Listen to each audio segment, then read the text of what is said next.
two games to watch. It looked like we're having some fun, especially watching THC. Just want to get your thoughts on the kid. And this is coming off Wesley Matthews' comments where he said, like, one of the cool things about THC is that he's got one of the greatest players to touch a basketball. And I think I can presume he meant you to be there. And so just wondering your take on the whole thing with Taylor. I think Taylor is first of all, I mean, obviously the basketball, we can see what he's capable of doing.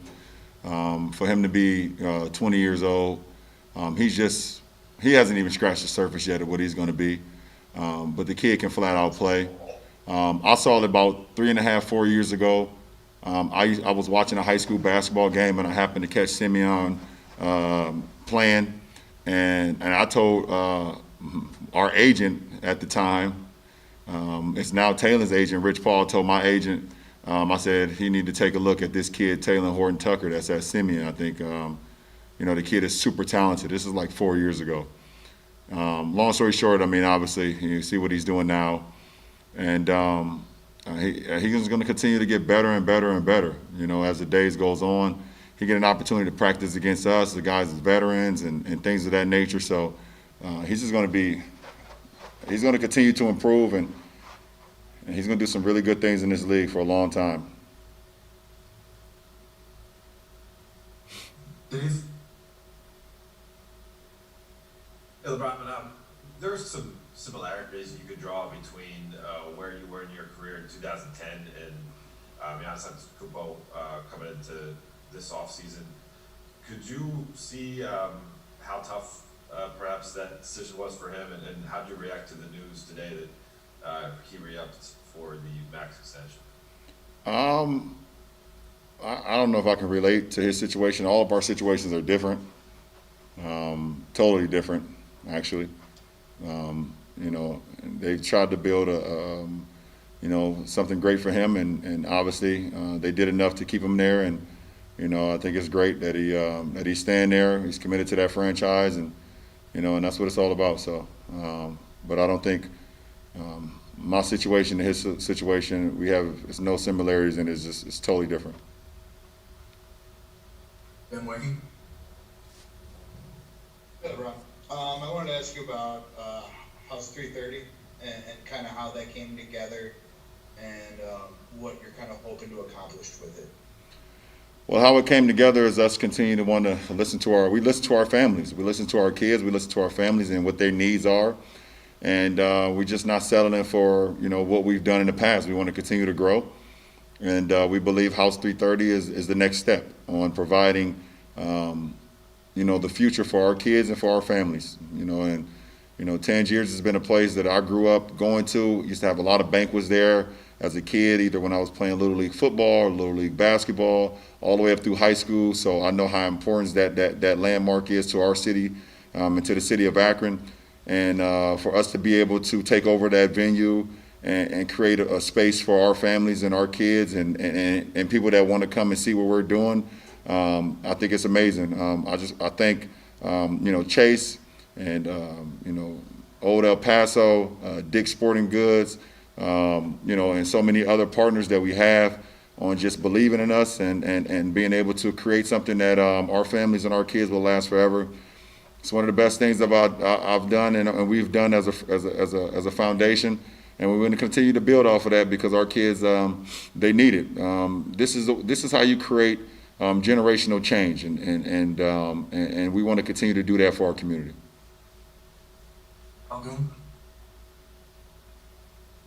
Hey, LeBron, obviously this entire training camp process is pretty quick and rushed, but for you in these last two preseason games, the last of which has been described by Frank as sort of a dress rehearsal, are there some benchmarks or are there some sort of goals that you've set that you say, hey, I want to be able to do this, or I want to feel this with the team before we get in the regular season that you're trying to meet?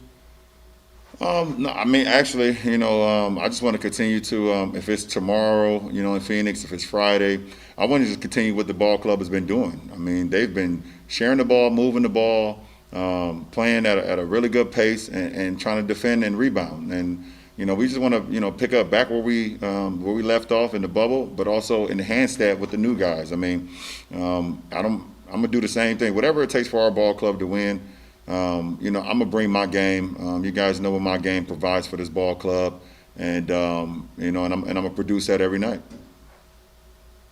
We've got time for two more. Bill Orm. Hey, LeBron, sweet hat. I appreciate it. You put a lot of pride last year in being able to lead the league in assists at age 35 and taking on a new role, playing point guard for that team. Obviously, a different year, different roster. Do you have a sense yet of whether you should take on that same amount of playmaking with this team this year? And what are kind of your thoughts on that moving through a year when you had such a limited offseason? Yeah, every year causes for whatever that challenge presents itself, Bill. So if it presents for me to be the primary ball handler and also try to lead the league in assists or just make sure I am being the forefront of getting guys involved, then I can take that responsibility as we've seen last year. If it does not happen, if our team don't need it this year, then that's absolutely fine as well. We can, as you've seen through the first two preseason games, being able to facilitate through Mark, at that high post area is going to give us another playmaker.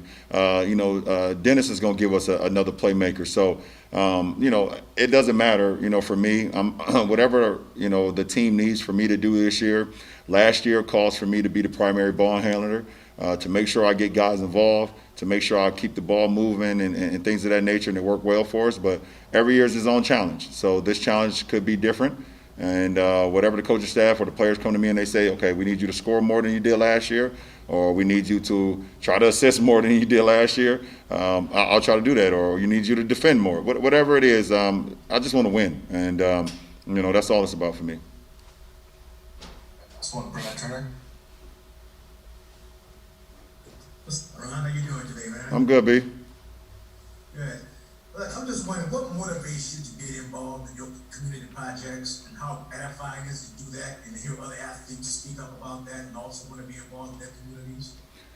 I was literally, I know you hear this a lot when people do community events, things of that nature, and they say, the notion of I was one of those kids, but I was literally one of those kids. My mom was literally one of those parents. I come from a single parent household. I come from the inner city. We come from not much at all. My mom didn't work. She was the only parent. She was 16 years old, walking through Central High School in Akron, Ohio, pregnant as a high school sophomore. And then unfortunately, my grandmother passed away when I was 3 years old. My mom was 19, and so we've been through, I guess, what you would say, hell and back. But we never wavered. We may have question days on, is there going to be a tomorrow for us, and how we're going to make it to the next day. For me personally as a kid, looking at my household at a young age, I realized that I had to be more than just my mom's son. I had to be, kind of like a big brother of a family that didn't even have siblings. I had to be more than what I was at that time because my mom just needed that support. So I literally know what these kids are going through because I was that kid growing up in the late 80s and early 90s and through the 90s. So it's easy for me to understand when they're talking to us and saying these are the things that they need. These are the things that will help them get through. These are the things that will help a better future for them. Because I'm not going to sit here and say that I did it on my own because I didn't. I had that support.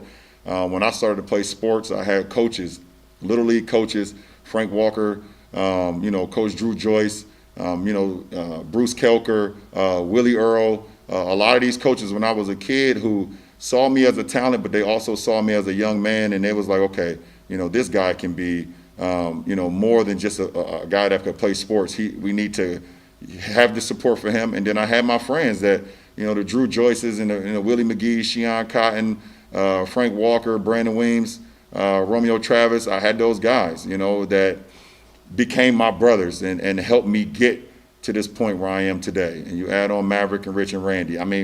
I've had that support. So when you have that support, you can tap into some things that you never believed that you can tap into. And that is my opportunity and my responsibility to my community to give them support. Because I would love that at some point in time throughout their lives, they could be 25 or 30 or 35, come to me or come to our foundation and be like, listen, you guys may not remember me, but I was that kid in the 3rd or 4th grade that came from this school, and now I'm a doctor at the Cleveland Clinic, you know, or I'm a nurse at the Cleveland Clinic, or I've went off and I've been in Africa for the last 5 years and come up with anything. I've designed this. I'm an architect, and I'm building buildings all over the world. Like seriously, that would be incredible for me to hear. I mean, and you know, we just, like I said, I don't know if it was a couple weeks ago or last time I did media, we got 28 kids in our foundation right now, 18 going off to Kent State and 9 going to Akron U, and that's just right now. You know, that's received college scholarships. So I just want to create change, man, for the greater good. You know, if you could create change with one family, hopefully it could trickle to 2 go to 4, 4 to 8, 16, 32. You guys know the math, and obviously you could tell I'm very passionate about that, man. It needs to be done. It needs to be done in our